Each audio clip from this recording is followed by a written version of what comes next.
Hey, what's going on? This is the cold and flu season that we're in right now, and I'm going to share with you the natural cure for the common colds and flu.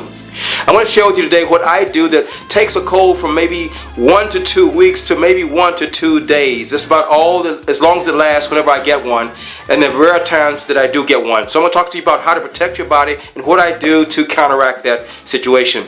This morning when I woke up, I noticed a little bit of a sore throat. The body was under attack. I could notice a little runny nose. So these are the early signs of maybe a cold or a flu. So I want to share with you a little bit about what happens when your body is under attack. As soon as a virus comes into your body, as soon as you contract a virus, it goes into what's called an incubation period. That means for 24 to 72 hours, your body is going through this attack by this virus. The virus is seeking to replicate itself. And in other words, it wants to grow and use your body as a host. And not only as a host, but use you as a carrier so you can spread this disease to other individuals. So while your body is under attack, it takes at least 1 to 3 days before you get your first symptom. Before you have your runny nose or itchy throat or a sore throat or sneezing or cough, it's been 1 to 3 days your body's already been under attack. But we have an immune system. And that system immediately goes into a counterattack mode to try and defend you against this onslaught of the enemy, which is this bug you have. Now what happens, your body produces white blood cells and also antibodies, which are proteins that's there to destroy this invader. Ultimately, your body wins, but it may take a bit of time as your body goes through this little bit of attack. Now, while you're in this war zone, a couple things happen naturally. These are your body's natural defenses against any cold or flu. The first thing that happens is you become fatigued. When you become fatigued, that's a natural, normal response to your body's fight. When your body is taking this energy and diverting it toward this internal battle that's going on, it's now taken away from your external activities. So now you don't feel up to doing as much. You feel a little bit more lethargic because your body's telling you, stop all this activity that requires energy. I need all the energy that's available to you to fight this cold or this virus that you're under attack by. So you'll notice yourself feeling a little bit tired, a little bit lazy, a little lethargic. These are natural and normal feelings that you will have when you're under attack by a virus. The next thing you'll notice is your temperature starts to go up. You start to feel hot, and you think that that's a problem. No, your body knows what it's doing. It's raising its temperature because a virus cannot sustain or cannot survive under a sustained high temperature for a period of time. So this is your body's defense mechanism at work. You notice that when your temperature goes up, your body's trying to increase what's called your core temperature. At the same time, your external temperature, your appendages, your hands and feet become real cold. Your nose and ears, your body externally becomes cold because it's using your heat to go internally to fight. Again, another defense mechanism. So when you see these things happening, don't become alarmed. Don't try to bring your fever down. Don't try to rush through and do everything you want to do because you got a lot on your plate. Realize that your body is at work to protect you, to really save your life.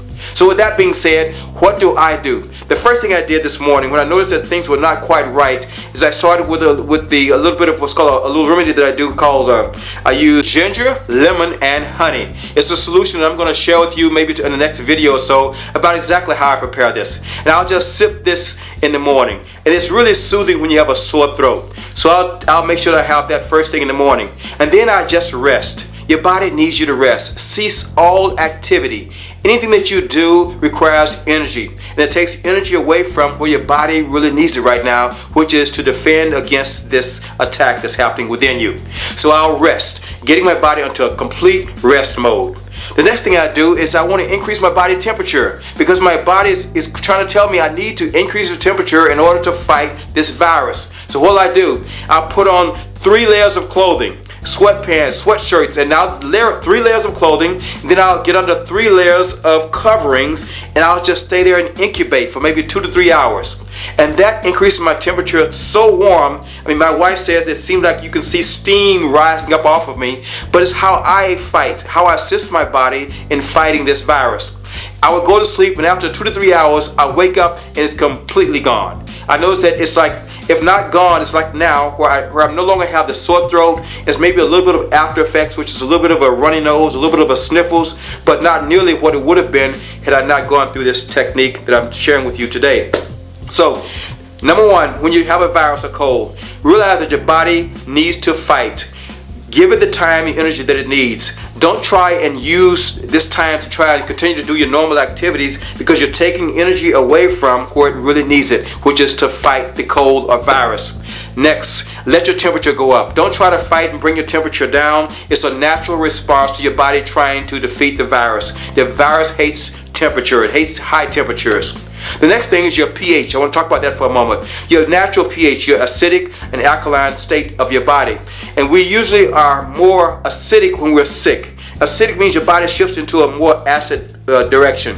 You should always try to keep your body more alkaline. Now, what am I telling you? Avoid things that's going to create this acidic situation in your body, which means avoid sugar.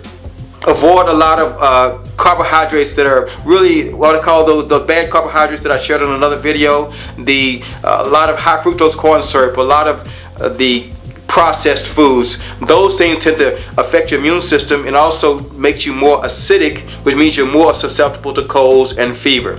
So you want to bring your body to more of an alkaline state, which means you're going to avoid sugar at all costs. Whenever you're sick or don't feel well, avoid the sugar drinks, no fruit juices, nothing that is sugar, because it's going to make you more acidic and gives your body a weakened defense when you're trying to fight a virus. You want to drink more water. Your body really loves water. That's number one. Another thing that can make you more alkaline is maybe have a teaspoon of baking soda, just Arm & Hammer baking soda in a glass of water. That tends to bring you into a more alkaline state. And you want to minimize all activity. And about medications, we always want to take medications. What medication is like to your body?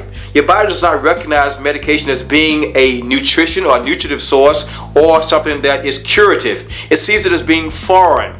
So now your body has to deal with this medication and in some way try to eliminate or minimize the effects of what it's trying to do to you also. Your body does not believe that the medication is trying to do something that's helpful, so your body now takes energy rather than fighting as it's doing. Now energy is there to try and neutralize or deal with the effects that the medication is also having on you. So now the medication, even though it may give you some symptomatic relief, sometimes can prolong this battle that your body ultimately is trying to win. Your body has all the natural ability and resources that it needs to fight every cold, every virus. It's an amazing creation by God.